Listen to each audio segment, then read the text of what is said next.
Batangas 1st District Representative Leandro Liviste nanawagan ng transparency sa paggamit ng Maintenance and Other Operating Expenses o MOOE ng Kongreso kaugnay sa 2 million pesos Christmas bonus na natanggap ng mga kongresista. Ang MOOE kasama ng sweldo ay umabot sa mahigit 20 million pesos kada taon para sa mga kongresista, dahilan upang igiit na may karapatan ang taong bayan na malaman kung saan napupunta ang ganitong kalaking pondo. Pero bago ang lahat, mag-subscribe na sa aking YouTube channel at i-click na rin ang notification bell para updated ka sa mga bagong balita sa ating bansa. Palusot ng ibang kongresista. Ayon kay Mika Swansing, wala po kaming natatanggap na 2 million Christmas bonus. Hindi po totoo. Saad naman ni Representative Terry Ridon, hindi totoo na may 2 million na Christmas bonus. Ibig sabihin, may mga binigay pong mga kapirahan para sa mga opisina ng mga kongresista, para sa mga aktibidad at mga programa at gawain na ginagawa po ng mga kongresista. Ayon naman kay Representative Ronaldo Puno, 2 million pesos bonus ng mga congressman ipinaliwanag ni Congressman Ronaldo Puno. Well, magpa-Christmas party ka sa mga barangay captain mo, may mga activities ka, may consultation, mga ganon. End quote. 2 milyon kada congressman pamasko at yung pag-release according sa pagbubunyag ni Congressman Lian Leviste, itiniming doon sa pagpasa nung kanilang General Appropriations Bill. Talagang walang kupaso yung ating Kongreso eh. Talagang ang kakapal ho ng mukha eh. Nakuha pa nila na magbigay, yung liderato ng Kongreso, nakuha pang magbigay ng tigda 2 milyon pamasko at balato dahil pinirmahan o pabuya dahil inaprubahan yung kanilang Bicameral Conference Committee report sa loob lamang ng 1 oras. Tigda 2 milyon. Samantalang tayong mga ordinaryong Pilipino, inaatasan, inuutusan, kinukutya. Hanggang 500 pesos lang ang ating Noche Buena, hanggang 500 pesos lang ang ating Medianoche. Pera ho natin yung tigto 2 million na pinamumudmod diyan sa Kongreso. Sabi pa ng isang senior leader, si Congressman Ronnie Puno, ito raw po'y parang augmentation o pang-alalay sa mga congressman dahil magpapasko, mamamasko yung mga kapitan, meron sila kung ano-anong programa, wala po kaming pakialam kung may mamasko sa mga kongresista. Hindi naman po iyan sakop ng kanilang mandato bilang legislators o mambabatas. Kaya ba kayo naging congressman para meron kayong 2 million additional allowance or bonus or pabuya or reward tuwing magpapasko at bagong taon para meron kayong maipamigay sa inyong mga political leaders? Yan ba ang mandato ng kongresista? Tuloy-tuloy po yung kakapalan ng mukha, hindi talaga tinablan. Kahit po lantaran na yung mga nabubulgar na korupsyon, tigda 2 milyon. Yan po yung paliwanag ni Congressman Ronnie Puno, yung isa sa senior leaders. Isa rin sa tumutunog dati, umuugong na pumaposisyon bilang House Speaker. Kung ganitong pananaw ng mga leader na nais maging Speaker, sa bagong taon ho, sana magkaroon na ng bagong leaders. Sa bagong taong parating, 2026, sana ho, panalangin ko, may mga bagong leaders ng maluklok upang mabago na ho ang itsura ng ating bansa. Si Galaxy, kamusta po kayo from Singapore? Ganon din kay at Rubivalia 7650, nabati ko na ito. Si Erwin Paiba T5S. Marami pong salamat. Si MVN Teves. MVN Teves, I agree with you. Abolish the House of Representatives. Pagka inabolish po natin yung Kongreso, I believe, I'm confident, we stand to save at least 1 trillion pesos annually. Wala naman pong ginagawang substantial na batas yung mga yan eh. Saan ka nakakita na yung 6.793 trillion panukalang budget for 2026? Mga kababayan, 6.793 trillion po ito ha. Inaprubahan, ipinasa nung mga kongresista in less than 1 minute. Paano mo pinag-aralan itong napakalaking panukalang budget for 2026 na nagkakahalaga ng 6.793 trillion pesos? At malaking bahagi po nito ay ating uutangin. Nakuha pa ho nila magpamudmod ng tig 2 milyong piso. Kaya yung mga kababayan po natin, katukin po ninyo yung inyong mga kongresista. Total, binigyan sila ng additional 2 million pesos. Ito yung deklarado. Ito yung nalalaman natin. Katukin po ninyo, puntahan po ninyo yung tanggapan o yung bahay ng mga congressman ninyo. Meron po silang tig 2 million additional. Humingi po kayo, may oras pa, ng ating pang medianoche. Humingi po kayo. Yung sinasabi ng Marcos administration na tig 500 lang, huwag tayong lalagpas sa 500 pesos na Noche Buena at 500 pesos na medianoche. Kunin po ninyo sa inyong mga kongresista. Napakarami po nilang pera. Bukod po dyan sa kanilang kinurakot at nakurap dyan sa flood control projects. 2 million. Hingan po ninyo, tigli 500 na lang. O meron pong 4,000 makikinabang. Katukin po ninyo, may oras pa para meron po kayong maihatag ngayon sa inyong hapagkainan mamayang medianoche. Kung tigpa 500 pesos, si congressman or si congresswoman ho, kaya kayong bigyan hanggang 4,000 tao. Kunin natin yung 2 million na yan. Pera po nyo yan. Katukin ninyo. Puntahan ninyo ngayon yung mga bahay ng mga kongresista ninyo. Nalathala na po sa mga pahayagan yan, meron silang additional 2 million pesos each. Katukin po ninyo. Manghingi po kayo ng pang medianoche. Tigli 500. Kaya pong mamudmod ni congressman o ni congresswoman hanggang sa 4,000 tao. 2 million po yan. Yung iba dyan, higitang nakuha, katukin po ninyo, wag ho kayong mahihiya. Pera po natin yan. Ibubulsa lang po nila yan. Kunin po ninyo, mag-doorbell kayo, tumungo na po kayo sa bahay ng mga congressman. May oras pa ho. Mag-doorbell po kayo, pumila kayo roon. You demand. You give us 500 pesos now for our medianoche. Mamayang pagdating ng 12:01 a.m. Pagsalubong ng bagong taon. Congressman, congresswoman, sabi ni Atty. Vic Rodriguez, meron kang 2 million. Bigyan mo kami ng tigpa 500 pesos dahil hindi mo pera yan. Kunin po ninyo.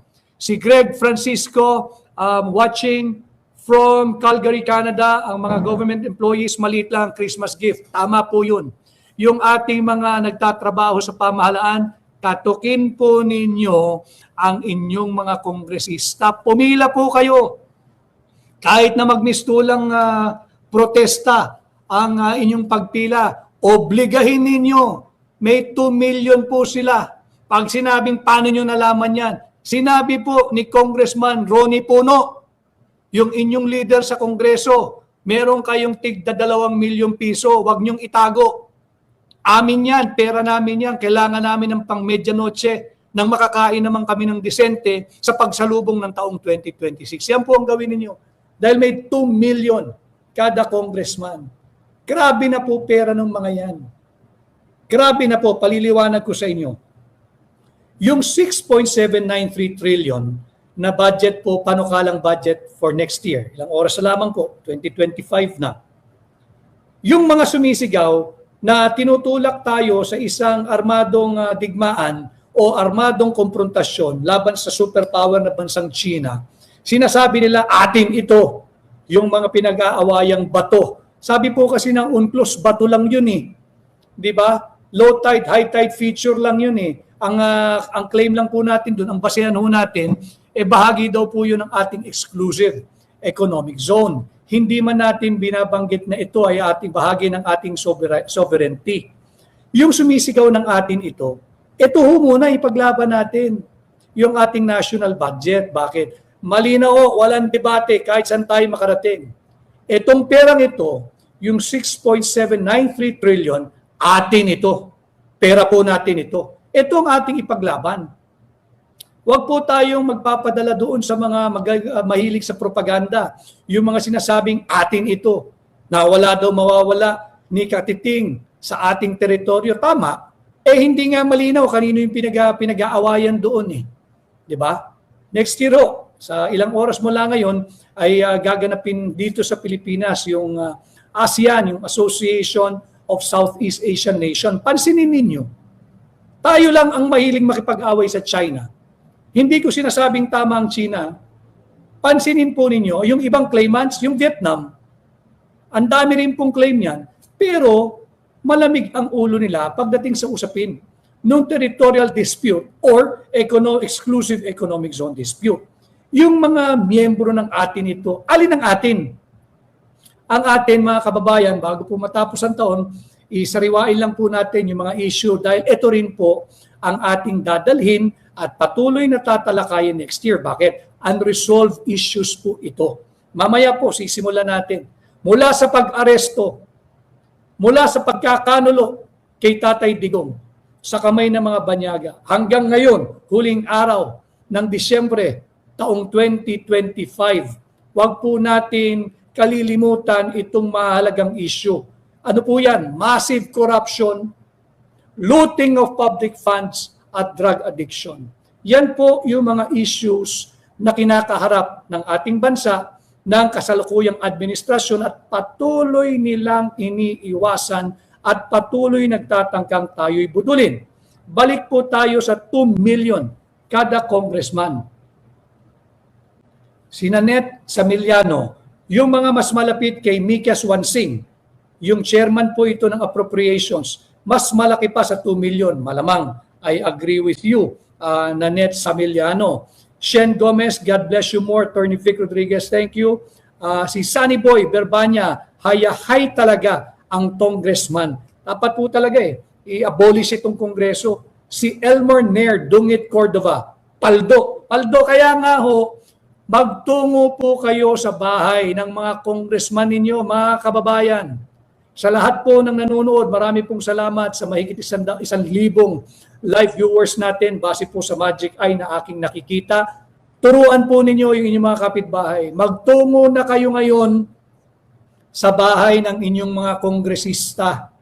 Manghingi po kayo ng tigli 500 piso. Huwag po kayo manlilimos sa you demand. Congressman, Congresswoman, Attorney Vic Rodriguez said, I go to your house, I demand my 500 pesos para po meron kaming maihahain ng aking mag-anak ngayong 12 midnight pagsalubong sa bagong taon bilang aming medyanoche. Sugurin po ninyo ang bahay, opisina o lungga ng inyong mga kongresista. Paldo po yung mga yan. May additional 2 million, at least 2 million pesos each. Demand 500 pesos from them. It is your money. Masyado ng maraming nakurakot at ninakaw yung mga yan. Except, of course, for a few. Kagaya ni Congressman Sid Ungab. Wala pong nakuha yan at hindi po tatanggap yan. Si Congressman Leviste, si Congressman Pulong Duterte, si Congressman Omar Duterte, si Congressman Bong Suntay. Ito yung mga hindi ho kukuha ng mga pera dyan. Pero yung mga kilala na ninyo na kongresista, mismong senior leader nila ang nagtuga si Congressman Ronnie Puno. Sabihin ninyo, binisto kayo ni Congressman Ronnie Puno. Meron kayong additional tig 2 million, pamasko daw ng kongresista sa lahat ng namamasko at magbabagong taon. Hingin po ninyo para meron po tayo makain namang disente mamayang 12 midnight. Si Aida Flores, paldo na naman ang mga taga-Kongreso. Kawawang Pilipinas, saan kami pupulutin ito? Aida, hindi po siguro lahat ng taga-Kongreso, mga congressman lang ho, dahil napakaraming matitinong kawani ng Kongreso. Hindi ho binigyan ng tig 2 million yan. Hindi po, wala pong tig 2 million yan. Yung mga kongresista po, yan po talagang paldo. Paldo gamit po ang pera natin. So 2 million kada congressman. Bukod pa po ito, doon sa kanilang isiningit na 10.5 billion. Kinigo kayo ha, ulitin ko ang layunin po ng ating tinig maisog ay maiangat ang antas ng pampublikong diskurso to elevate the level of public discourse. And we've been doing this for half a year now at mukha naman pong marami po ang nagre-respond wherever I go at sinasabing ang ipagpatuloy yung ating tinig maisog dahil nga po marami kayong natututunan. And it is part of my advocacy na iangat po yung antas ng pampublikong diskurso. Bigyan kayo ng napapanahon ng tama at sapat na impormasyon para magkaroon kayo, makabuo kayo ng inyong sariling paninindigan, sariling opinyon, sariling kuro-kuro.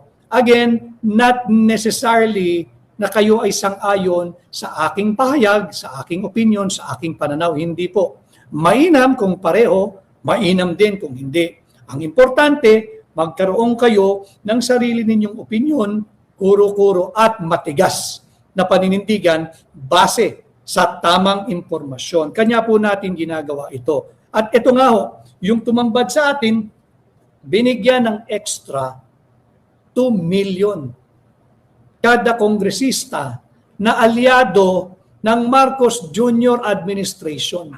Pag hindi ka alyado, pag ikay kritiko, pag hindi ka bumoto sa pag-aproba ng budget, wala kang 2 million, wala ka ring budget. No? So doon natin makikita na bukod sa 2 million, inaprubahan po nila yung 6.793 trillion budget, panukalang budget for 2026. Sabi, nakakatakot po ito, sinabi nung kasalukuyang Executive Secretary, si Ralph Recto, yung dating Secretary of Finance, na kumuha sa 60 billion pesos na PhilHealth funds, na kumuha sa 117 billion pesos PDIC funds, at kung ano-ano pang pondo. Sabi po niya, kasalukuyan daw po nila, and to use his term, thoroughly reviewing the proposed 2026 budget. Bakit ko po sinabing nakakatakot? Ano ho? Bakit ko po sinasabing nakakatakot? Mantakin po ninyo. Yung paggagamit ng salitang thoroughly reviewing the proposed 2026 national budget, gas-gas na po iyon. Yun din po ang ginamit nila para budulin tayong lahat dito sa 2025 national budget. Prueba? Ito po yan, oh. Yung kunya-kunyari nagpupulong sila. Taong 2024 po ito. Ang sabi po nila rito, Marcos thoroughly reviewing 2025 budget to conform to the charter. Ginamit na po nila yung thoroughly reviewing. Ano nangyari? Di ba Bulilyaso? Di ba? Trilyong piso ang inanod sa baha na wala namang flood control or flood mitigation project. And Recto is doing it again. Thoroughly reviewing. Paano magkakaroon ng thoroughly reviewing? Tingnan natin kung may ibibito si Bongbong Marcos. Pero walang ibibito yan. Parang this year. Ang binito niya, yung unprogram. Wala po yun. Yung unprogram po, yung katotohanan, gagamitin mo lang yan, ulitin ko, kung merong excess collection, kung merong pong new taxes, o kung merong pong bagong utang o bagong uutangin. But without those three sources of funds, wala po yan eh. So yung binito niya, bitu-bituhan lang po yun, budol po yun. Ngayon, itong 6.793 trillion pesos proposed 2026 budget, Sinambulat na po ito, in-expose din ni Congressman Leviste ng Batangas. Meron pong isiningit. Mga kababayan ha, wag lang po ninyong tingnan yung ating pong pamagat at 2 million. Malaki na yan kada congressman. Ulitin ko ha, sa lahat ng nanonood, nasa more than 1,000 po tayong live viewers. Please, mag-comment, mag-react po kayo, mag-like, importante po mag-share at importante po sana'y mag-follow. Palakasin pa po ninyo ang ating pahina, yung mga nasa Facebook. Ganon din po, yung nasa YouTube. Sana ho'y patuloy kayo mag-like, mag-share, mag-subscribe, mag-comment, mag-react. Binabasa ko po at sinisikap ko pong sagutin. Ano? Yung ating pong pamagat, 2 million kada congressman. Ito po yung pamasko, yung bonus sa pag-aproba nitong 6.793 trillion proposed budget. Bukod po dyan, nagsingit po sila ng 10.5 billion pesos additional internal fund or internal budget ng House of Representatives. 10.5 billion. Sino ang makikinabang sa 10.5 billion additional? Sa ano lang po ito ha? Sa House of Representatives. Nagsingit sila ng 10.5 billion. Walang debate, walang usapan, walang committee report, wala lahat. Basta't isiningit yung 10.5 billion. Ngayon, ang kabuuang budget na po ng mababang kapulungan, 27.70 billion. Ito na po yung kanilang kabuuang internal budget ng House of Representatives. Ang bigat po, di ba? Ayoko sanang ganito kaseryoso yung ating usapan, pero syempre, hindi natin sila lulubayan dahil hindi po nila linulubayan yung kanilang patuloy na panggagahasa sa kaban ng